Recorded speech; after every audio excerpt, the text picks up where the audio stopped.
Right, now then, how's that? Sorry to stop the flow. That's all right. So, yeah, with apologies to those of you that were at the meeting in December, because I was asked to give that presentation. It is a slightly updated version of that, but if you've heard it, you've heard it. So I apologise. But I'm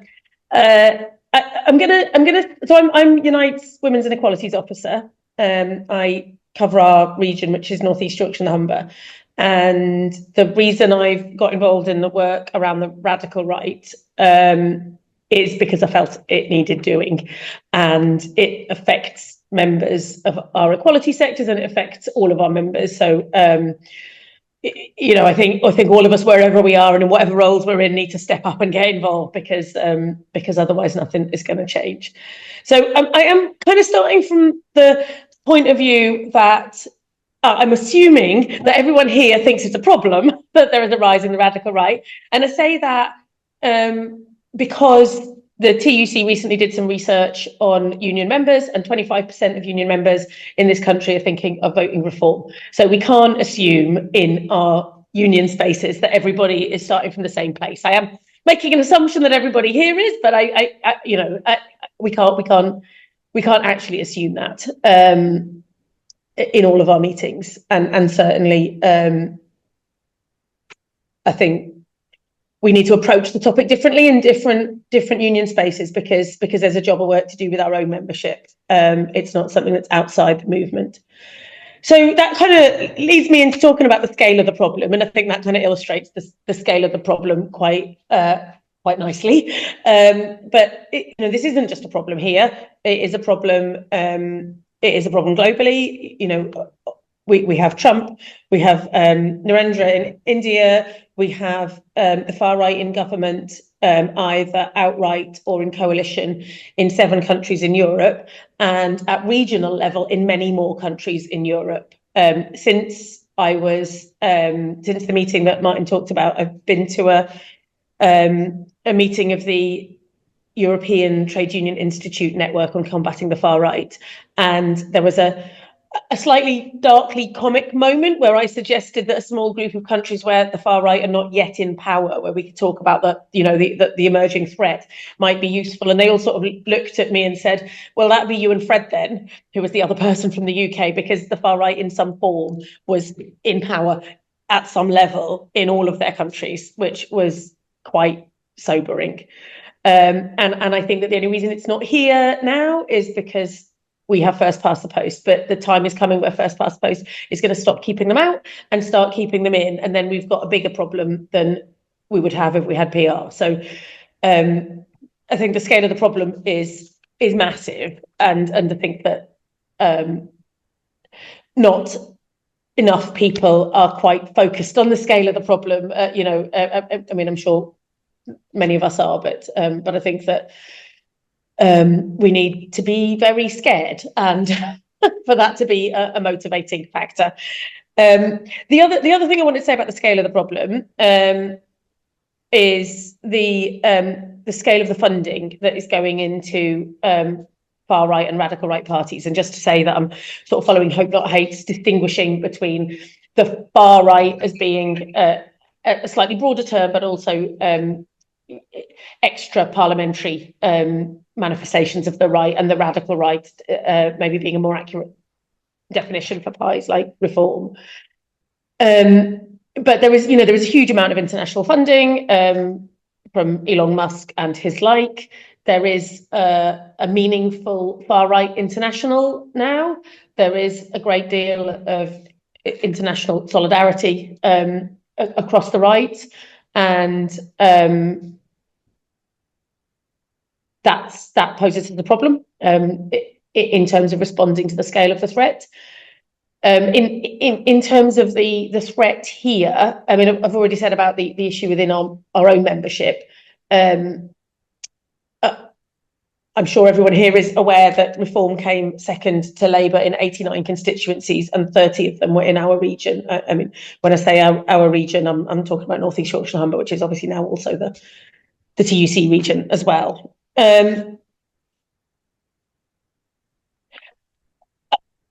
I want to talk a bit about why it's a problem, and at one level, we all know why it's a problem, but I think it's worth sort of reflecting on the nature of the problem.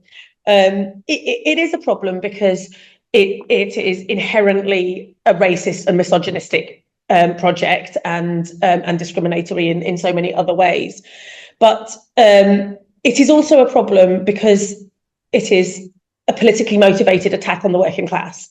And actually, racism and misogyny are being weaponized in pursuit of that project. They are symptoms, in a sense, that or that they're a manifestation of they're a strategy of an anti-working class project. And I say that because we often approach this work as anti-racist, and it is anti-racist work, but it's not just anti-racist work. And I think it's really important that we express what we're doing in broader terms than that, because it often comes across as we're asking our members to resist and reject the right for the sake of somebody else, for the sake of our Black and Asian members, for the sake of our women members who are attacked by that political project.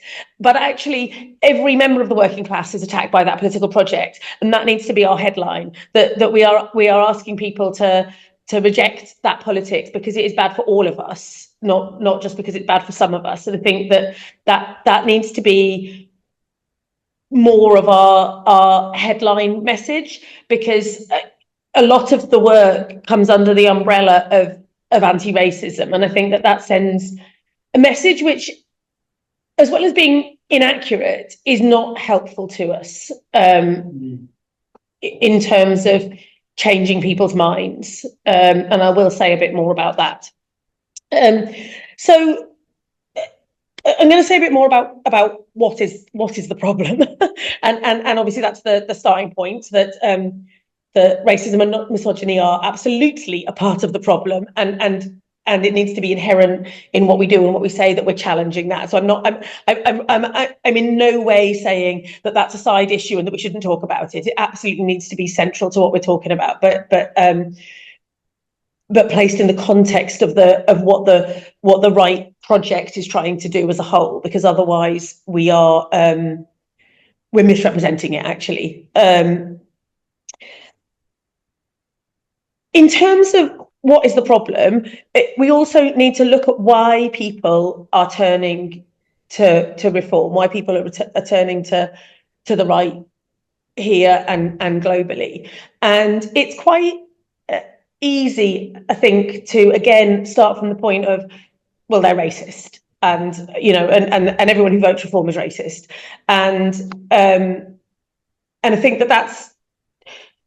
there are two problems with that. One is it's not true, and I don't know if all of you have had the chance to look at this year's Hope Not Hate State of Hate report, but if you haven't, I definitely recommend having a look at it, and particularly having a look at the analysis of the reasons people vote reform, based on a large scale survey that they've done, and they've looked at they've divided reform voters into what they're calling 5 tribes, and they've also asked them about the other values they hold and the other policies they support. And while it is true that there is a significant number of reform voters who are anti-immigrant and in some cases misogynistic and racist, and we're not going to reach those people, we're not going to turn those people, they shouldn't be our target. But there are other tribes in the reform voters, and the tribe that has turned to reform most recently is what Hope Not Hate are calling moderate interventionist, which is actually positive towards immigration, more pro-worker, more pro-state, more in favour of multiculturalism than the other tribes, and that is the fastest growing segment of reform voters. And they are the people we can turn, because they're not voting for reform because they are hook, line and sinker for every policy that reform is putting forward. And actually, I think there's a lot of reform policies that they don't agree with, but what Home Not Hate have identified is that they are turning to reform fundamentally from a belief that other parties have failed them, and let's be honest, they're not wrong about that. I mean, they're wrong about the solution, but I think that there is common cause with some of those voters in terms of the problems that they're facing in their lives and their desire for a solution. And obviously, we think that the solution that they are turning to is both wrong and will not deliver what they want. But it does give us a point of connection. So I think that's quite important to think about who are voting reform. And I had a really quite powerful illustration of that recently. And I don't know if any of you were on the DPAC meeting that was called at short notice after the announcement of the proposed cuts to benefits. But someone from DPAC said that they had that day already people contacting them saying, we need Nigel to sort this out. And you can see that, we have a shared sense of the problem and not a shared sense of the solution. But that's quite helpful in thinking about what our strategy needs to be. So that's I think quite useful information for us to have. The other thing that I think is important to think about is how many people do not think that reform are far right or radical right in any way. And I have actually come up against this in internal meetings in Unite, in people in me making an assumption that people understand that term applies, and they don't. And I think it's about 40% of people in the country don't believe that Reform are a far right or a radical right party. 40. It was 40% nationally. 40. But in the northeast, it's 50%. So it's even more of an issue here, and that fits with an international picture of the sanitisation of the right, and that's a deliberate strategy that that they are following, and it's working. And you have. It's not a coincidence that you have a number of female leaders of far right parties emerging in France, and we can take a moment to be really pleased about Marine Le Pen's difficulties right now. Yeah, you've got France, you've got Italy, Germany, you've got female leaders. The majority of Reform supporters are male, but so there is a gender issue here as well. I didn't say something that I usually say about that, which is that some recent research said that more young men between the ages of 16 and 29 are negative about feminism than men over 60. And we, I think, can be quite complacent about the idea that young people are going to be more progressive by and large, that young people are moving forwards and obviously there's nuance there, and there's a lot of older people who are very progressive and younger people are not, but as a pattern, there's a reversal in this generation that we haven't seen, and that's really important. And I've heard people talking about this and talk about young people, and it's not young people, it's young men, which is not to condemn or criticize young men, but it's to understand where the problem is. And again, that feeds into what our strategy needs to be. So you have this problem that people don't think that Reform are far right. And I think that some of the things that we think of as the strategy and the solution might have been appropriate in the 1970s when everybody had a really clear sense of who and what the far right was. But we're not there now, and that's not what the parties are looking like to people, and it's not what the voters are thinking. And if we want to connect with them and bring them back, that's something that we also need to understand in terms of our strategy. So before I move on to sort of talking a bit about what I think, or not just me, but in Unite, how we're approaching strategy. This isn't just me. Yes, okay, yeah. But the other thing that I think is really useful to highlight from the work that I Hope Not Here have done and the survey is the correlation between a sense of powerlessness and a sense of pessimism and voting reform. And that's a really strong correlation, more so than some of the other factors that they looked at. So if you feel powerless to change things, and if you feel pessimistic about the future, you are significantly more likely to vote reform.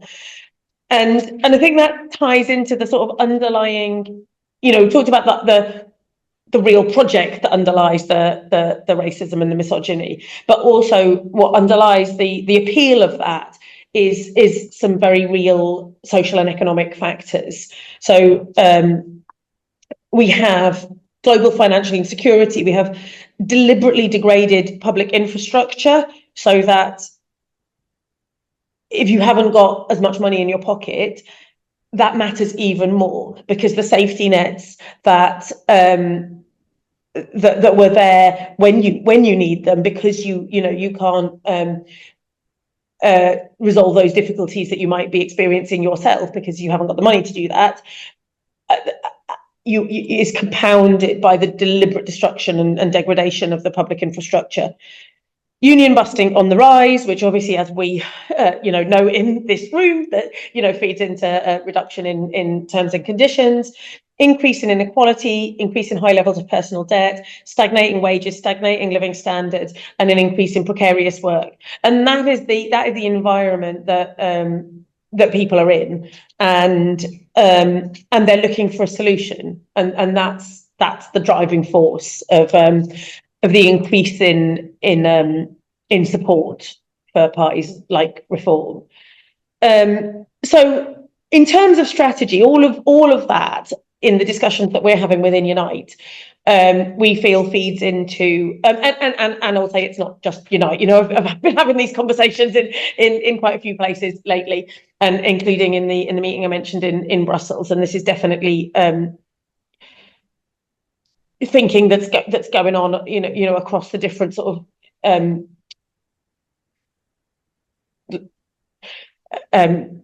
for people working against the far right in different places. Is as I've said, we cannot just focus on the symptoms. It's not enough to be anti-racist, but also we can't be forced into defending the status quo.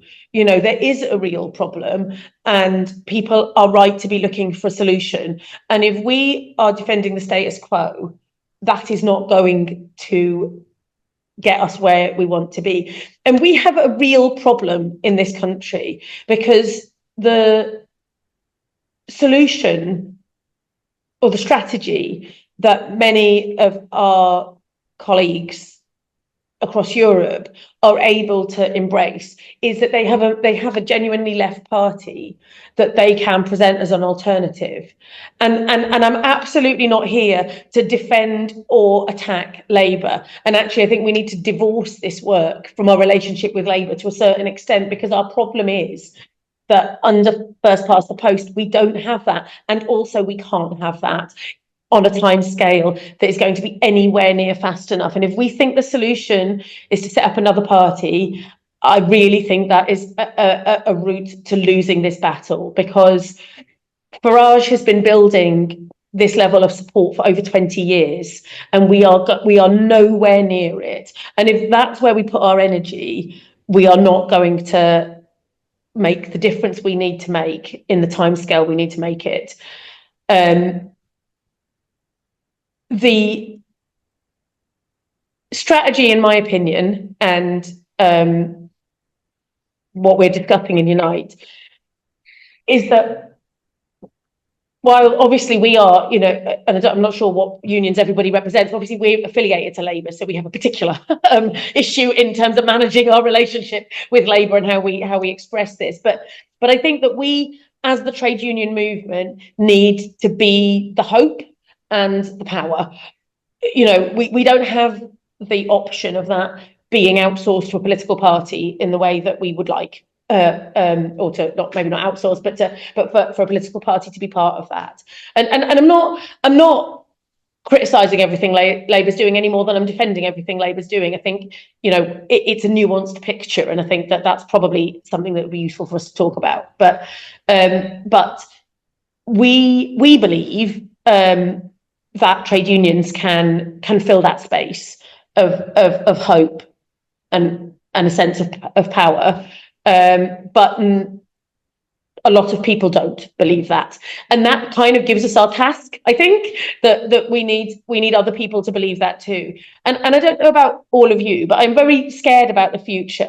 But the fact that I can wake up in the morning and engage in activity that feels like I'm making a difference in the right direction. I don't know if it's going to succeed or not, but I feel part of a collective. I feel a sense of hope that there is an alternative, even if I don't know whether we're going to succeed. And I feel a sense of sort of agency, because I have somewhere to put that effort. And I think that a lot of people don't have that, and that makes them vulnerable to this destructive political project. And that is a space that we can fill. We need to give people who are tempted and turning to reform what we have in that sense. We need to be unashamedly pro-working class. I think we need to talk about class, and we need to get back to othering the rich, because somebody needs to be othered, and at the moment it's the wrong people, and we need it to be the right people. So I think we need to be reasonably aggressive in our messaging, but also hopeful. Not just negative, but building something. And I think we need to talk about racism, and we need to talk about solidarity, and we need to talk about diversity, but we need to talk about that in the context of working class solidarity, not as if it's something separate, but that it's a building block of working class solidarity. And if we let them divide us, then we will lose. And that is equally important as to why we're talking about diversity as the needs of the people who are being attacked by the right. They're both important. I think we need to be talking about that. So what are we doing in Unite? It's a work in progress. We are going to be running some training for a number of, I hope, organisers, officers and senior lay reps in June. I wanted that to be sooner, but those of you that are in Unite will know that we're in the middle of our 3-yearly cycle of 15 million elections and conferences, and it just wasn't realistic to do it before that. So, which is maybe a good moment to say that this is not about the May elections. This is medium to long-term work, and other people will be fighting the battle about the May elections, and that's really, really important, but that's not what this is. It's connected to it, but this is, this is actually about whether we have a Reform Tory coalition government at the next general election, and that is a real possibility. So that's the timescale I'm thinking about. So that training is quite in depth, and it's the training that was developed by the TUC on tackling the far right, and it looks at, and some of what I've talked about today is drawn from that training. And our goal, we're going to include members of our equality committees, because I think it's really important that you've got that lived experience of experiencing discrimination present. And we're looking to include senior reps in the sectors and the areas of the region where we know reform are targeting for recruitment, because again, it'll be different between different unions, but Unite is well represented in areas and sectors where I'll try that again. Support for reform is strong. So I think that we, as a union, have a particular responsibility to do that work of political education with our members, because if we don't, who will?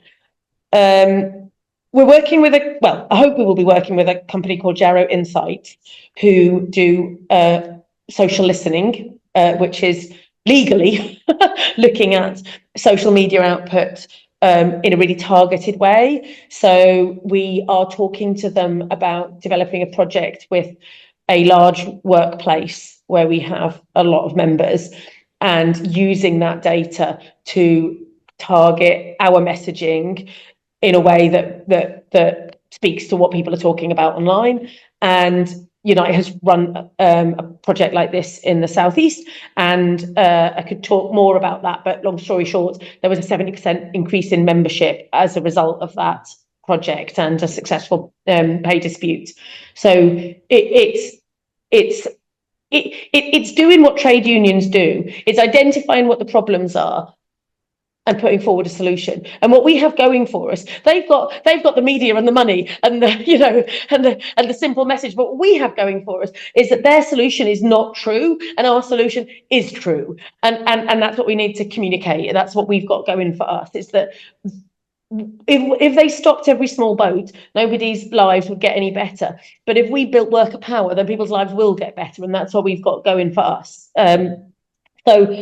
We're looking at that, and we hope that we will be able to learn some tools and skills from that project that we can use outside that workplace, because it's not cheap and we need to get as much out of it as we can.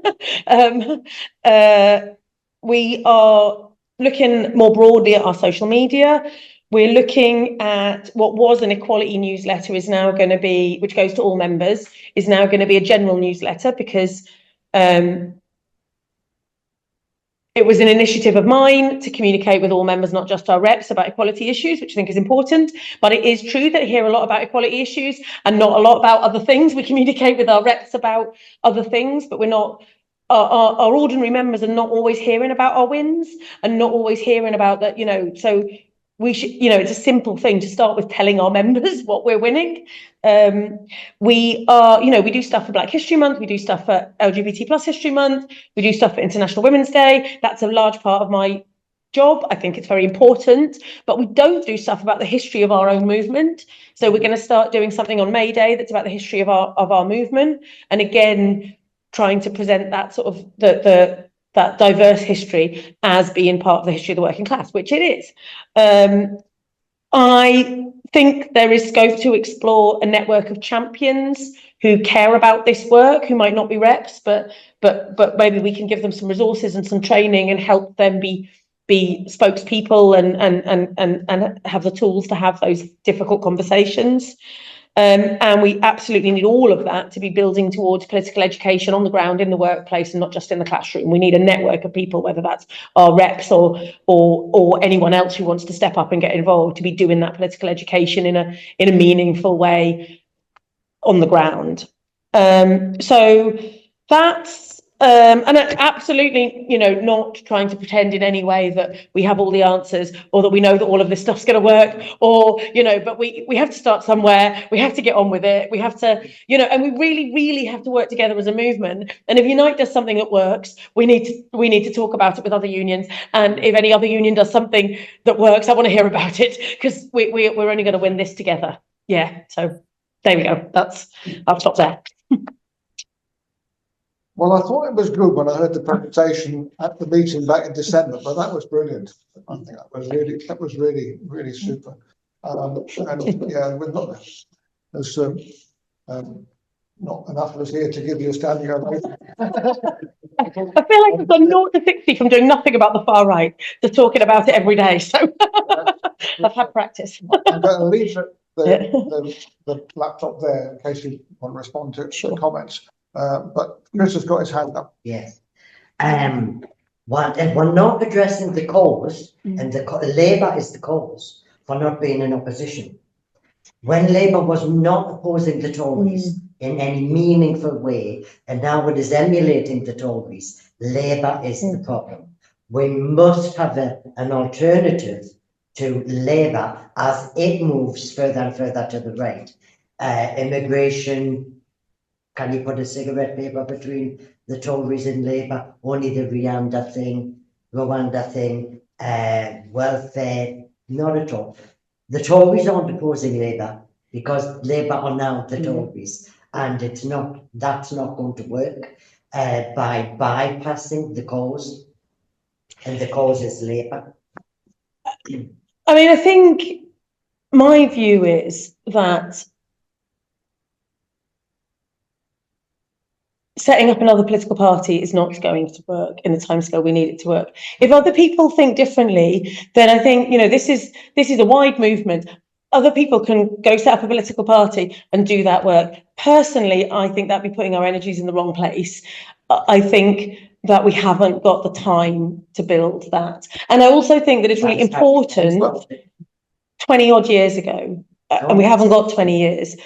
And also, there is a difference between parties that are emulating the policies of the far right and the right themselves. And I think we're seeing that across Europe, that this isn't just Labour, there is a phenomenon of centre-left parties embracing these policies because they think wrongly, that is how they get those votes back. So I think there is work to be done in putting pressure on Labour to understand that their strategy is wrong.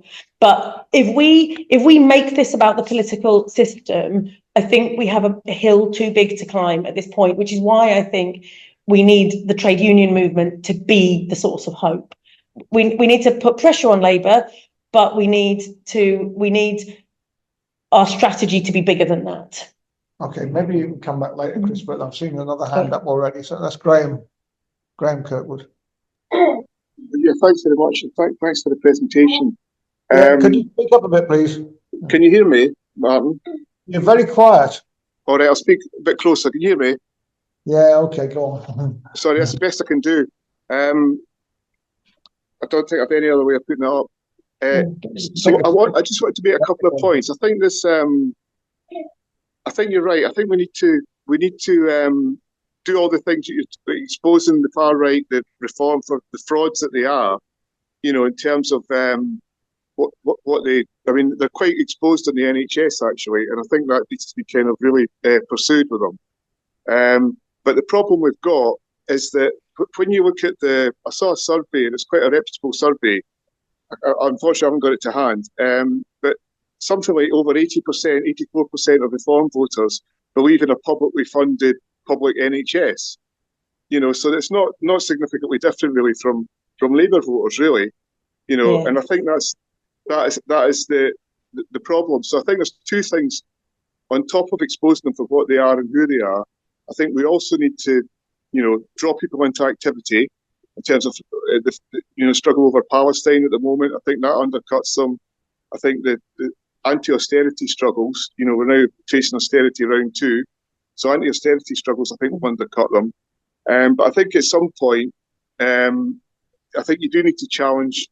You do need politicians that do stand up for the NHS and bull, you know, a publicly funded, publicly provided NHS, which Labour don't at the moment.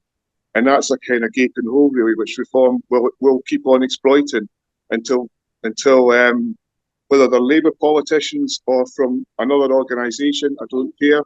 But if they're standing up for what people need, then they will become a pole of attraction and take people away from Reform. I mean, to be clear, I'm absolutely not saying we should disengage or ignore the political system. I think we should be holding politicians to account, as we did when the Tories were in power and as we're doing now, and working within Labour with allies and challenging where they're not allies. But I think that if we make that our political strategy, we're limiting ourselves. I think we are in control of our own unions, and we can do that work more powerfully, I think, within the unions. I think if we make this about who you vote for, we're putting ourselves in a really difficult position in the current political climate. Right. I think Peter Rutherford's got his hands up. Yes, Martin. Very good speech by Heather. But given that Heather's rolling out any strategy of backing an alternative to Labour, and Labour, I mean, anyone stepping out of line is immediately turfed out of the party, so nobody's raising their heads. And given the majority that Labour have, they're getting their own way. Is Labour not a big problem to the solution of opposing reform? Given its reluctance to tax the rich and throwing the economic costs onto the people on benefits, And that strikes home to most people. Again, Starmer's attitude to Trump and the tariffs it's abominable, actually. His poodle-like attitude is no different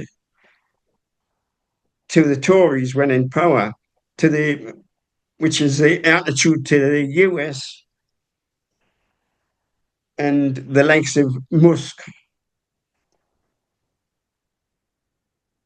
It's totally embarrassing the way Starmer's attitude, and it's actually counterproductive to producing an attitude against reform. Does Heather not see Labour is a big problem? Absolutely, I agree with everything you've said. And if Labour were a genuine alternative, we would have a different strategy. I just don't think that setting up another party is going to stop us having a reform Tory government in 4 years' time. So my challenge to you, I suppose, is what are you going to do in your union branches and your union structures to try and change people's minds about reform? You know, how do you see, what's your sense of how we're going to get to where we need to be in 4 years' time? And I'm not saying I know the answers, but I know where I'm going to put my energy. And I think that there's room for us to put energy in different places. But what I'm interested in is persuading people to build, you know, a strategy around the trade union movement, because certainly I believe that's the best chance we have of both actually helping people, doing that political education, and you know, or not coincidentally, but alongside, I think that's the only way that Labour will change, is if they see that people want something different. But I'm not talking about saying we should do this so that Labour changes. I'm saying that we have a more direct route to giving people a sense of, or helping build a sense of power and hope through involvement in the trade union movement and through politics at the moment. I think that was different 5 years ago, but I think where we are now, I think it's very difficult to see that people who are turning to reform would see a party that doesn't even exist yet, or has no MPs yet, or has no support, doesn't get any media time, doesn't, you know, and we also saw what happened to a meaningful left party in the current system. I just personally don't see that as succeeding. So I'm not criticising anyone who chooses to do that, but that's certainly not the strategy I'll be arguing for within Unite. Yeah. Turn it round. Maybe you appear on the screen. No, you don't appear on the screen. There you go. There we go. Is not the major problem that the international capitalist system has got the political parties in all countries so boxed in that they've got very little room for manoeuvre? I mean, just recently on the news, trying to change things, you know, it comes up that the bond markets, you know, we can't upset the bond markets, because if we upset the bond markets, there's chaos. Your mortgage goes up, etc., etc. Okay. Did you want to respond to that? I mean, I agree. I mean, I'm interested in hearing what you are planning to do or you're already doing in your unions around this. Well, did come up in our ranch, United Community Ranch last week, and there's the issue where they're standing in Durham, and we had the same argument, but most of us are socialists in the branch, so there was only one that was saying you've got to get people to vote Labour instead of Reform, and that wasn't a tenable. Nobody else in the room thought that was tenable at all. So within that not being tenable, and there is no, at the moment, left candidate standing, the question was we should encourage somebody from the left to stand. And you're right, it's not necessarily within the next 4 years that change could come, but it certainly needs to start. The longer you wait before building an actual left party that opposes Labour, the more time you're wasting in the long run. And I would like to say we did the stall about the privatisation and the nationalisation. And to reform that I talked to reform voters. I agree with the NHS being an Achilles heel, but so is the renationalisation. Two of the reform voters says yes, we actually support that. Yeah. So there are ways to Absolutely. destabilize them, but and saying vote Labour isn't one of them. I don't think I ever said that our strategy should be telling people to vote Labour. I think that the work in progress, you called it, in Unite, is really good, because what we've lost, so I don't know, I can't be heard. What we've lost in trade union education is the political education. It's all about, winning things in the workplace, or green reps, or issues, which are really very parochial. But we need to be able to talk to members to explain to them that reform and other far-right policies are not the solution. And I think it's correct. If you call them racists, then you're going to lose people, because we're getting racist policies anyway, aren't we? Tories, Labour government at the moment. So that political education, which I know that the GFTU is also engaging with, I think is very important. And you talked about the history of our movement, starting the 1st of May, and of course next year it's the centenary of the general strike, and there are lessons there about solidarity.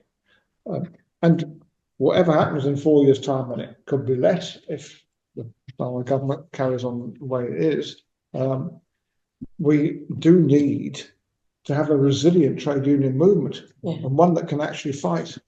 And I'm a bit concerned that the Employment Relations Bill isn't giving enough ammunition to trade unions. It's still going to be very restrictive because the Tory laws of the 1980s are still on the statute book. And so there's work to do on that. I think, you said working with Jarrow Insights and looking at social media. That's really important.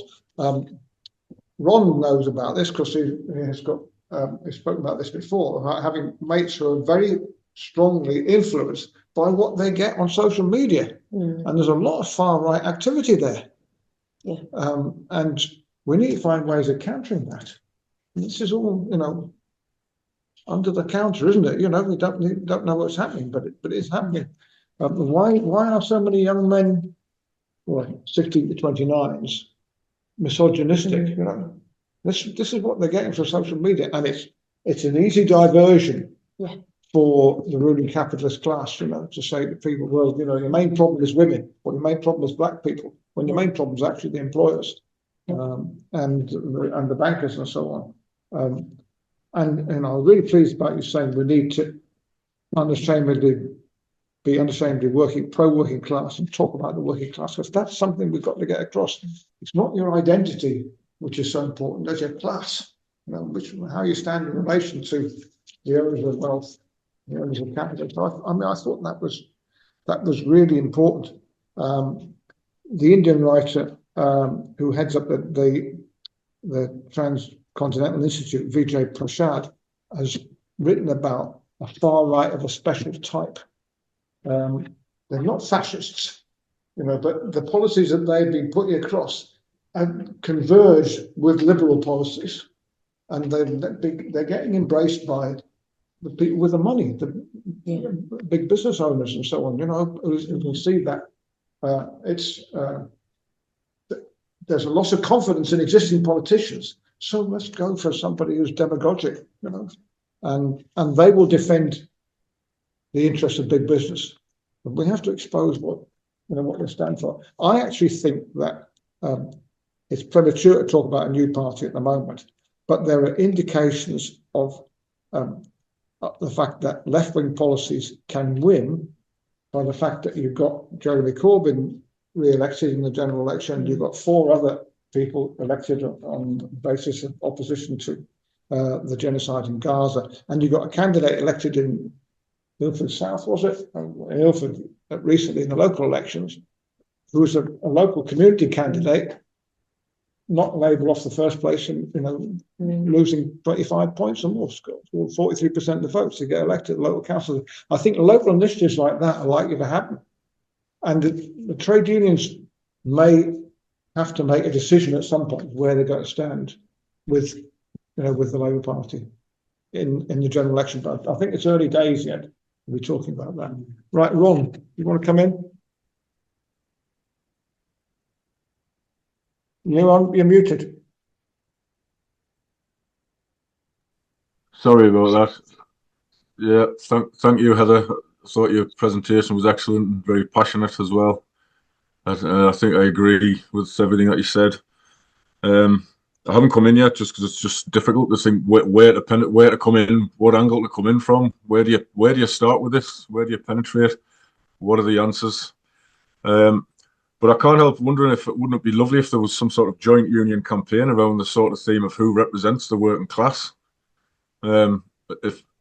If not for if for the sake of pushing Labour in the right direction, or in the long term building the foundations for an electoral alternative, I think unfortunately I agree that happening in the next 4 years is probably not realistic. As much as I would personally like that to be the case. But I think I do probably agree with Chris that it has to happen at some point, unless Labour change tack. But I don't want to dwell on Labour too much because everybody else has. I think that point's been made, but it has to stem from the Labour and Progressive movement with the trade unions at the centre of it. So who represents the working class? This idea of reclaiming class, and that was a motion that went. I've got a report on the conference soon.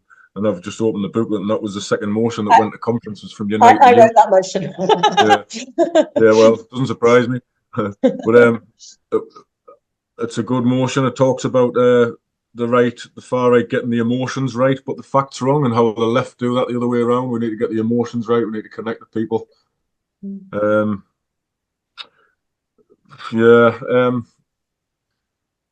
yeah, yes, I'll talk about you're asking what people are doing in the unions, or what the unions are doing. Well, I would like to see unions doing more along the lines of that programme that you outlined earlier. I'm not sure if the NEU is doing anything to me shame along those lines, but what I can report, and it's in my opinion not a positive thing.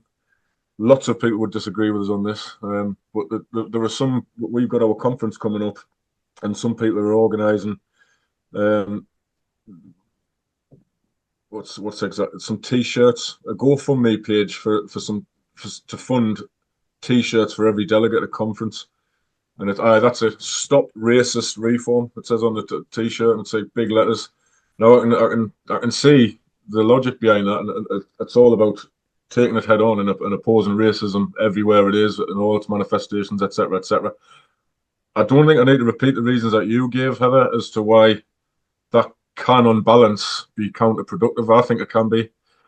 And I've got reservations about the ramifications of that getting picked up by the wider world outside of our union. You know, teachers say reform is racist. And I just think if you're starting from that, if that's the headline of your argument, I think you're going to lose a lot of people there. I'm not saying you won't win some people over who might not realise that they are, but I think that you explained there's a constituency of people there who you need to convince in other ways.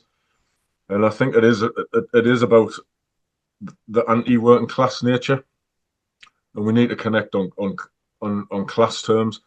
So just if there's anything that trade unions can do, it's to campaign about along the lines of who represents the working class. Now that is a question. They're not offering an answer, but it's a rhetorical question that's saying, well, nobody is at the minute, including reform, and it opens up conversations. And I think that is probably the best we can hope for at the moment, is that some campaign like that can build into something. It has to. Okay, how long have you got, Heather? Like 5 minutes, I think. I'm really sorry. I've got to get us back to Bradford tonight. Does anybody want to make any further comments? Yeah, I mean, I think the public is genuinely frightened by Trump, as it were, and we should exploit that. I mean, there's echoes of Hitler and Mussolini in Trump. I mean, it's like Hitler's talk of Lebensraum, where, you know, we take over the Soviet Union and clear out the population. It's very much like, well, Israel, Gaza, and Trump talk, you know, like he says, these countries are not using the resources of those countries properly, and we should take them over and have them for ourselves. It's very Hitler, you know, echoes of Hitler and Mussolini. I think one thing which feels like quite a negative note to end on, but one thing that was talked about when I was in Brussels, there was a speaker from the US, from an organisation called Democracy Collaborative, which I'd not heard of, and they're doing something called Tracking the Crisis, which is a weekly email which says what Trump's doing and what the movement's doing to resist. And I think it's where you can just sign up to it. So that's quite a useful thing. But somebody asked him, were you prepared? Did you put enough energy into preparing? And he said no. He said, we knew it was going to happen, but we put all our energy into resisting and we weren't prepared. And it was quite a sobering moment, but there was a kind of around the room of so many different countries of like, yeah, not to be defeatist, but we also, which I think is what you said about being resilient, you know, having a resilient trade union movement. And I think that, I mean, they go together, don't they? Building a resilient trade union movement is useful for resistance and preparation as well. But yeah, I think that sort of dose of realism was sobering but useful.